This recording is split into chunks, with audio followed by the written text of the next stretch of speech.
Всем привет, с вами Smart Библиотека 2.0.3 и это наши видеоуроки Smart Music, второй сезон. В прошлом уроке мы поговорили о классике, джазе и появлении рок-н-ролла. Начнем с того, что рок-н-ролл появился под влиянием двух направлений того времени, это ритм and блюз и кантри. Остановимся на ритм and блюзе.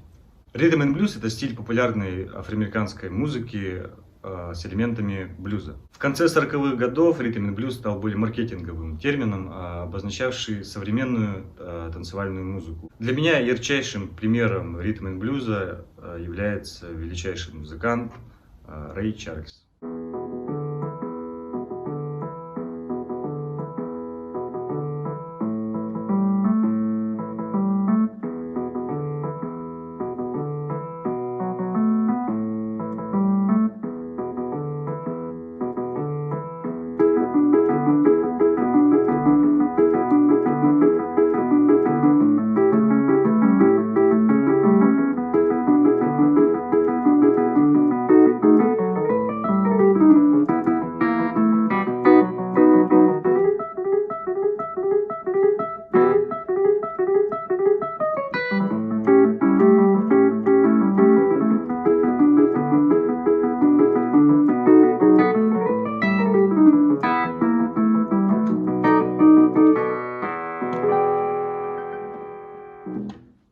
Под влиянием ритм and блюза и кантри, что дословно переводится как сельская музыка, более еще известно как белая музыка, появился рок-н-ролл. Если говорить вкратце, то рок-н-ролл взял из этих направлений все самое лучшее, в том числе и блюзовую гармонию. Для меня ярчайшим примером является, конечно же, Элвис Пресли и ранние The Beatles.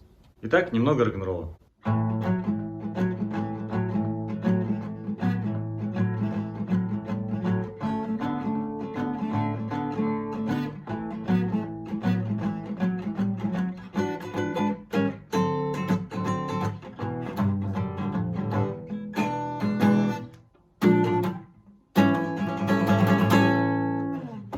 Сегодня мы рассмотрели большой виток, который пошел от джаза в направлении рок-музыки. В следующем уроке мы поговорим о другом витке, который привел к таким стилям и направлениям, как бибоп, хард-боп, более такая джазовая соул, фанк-музыка. Всем удачи, всем пока!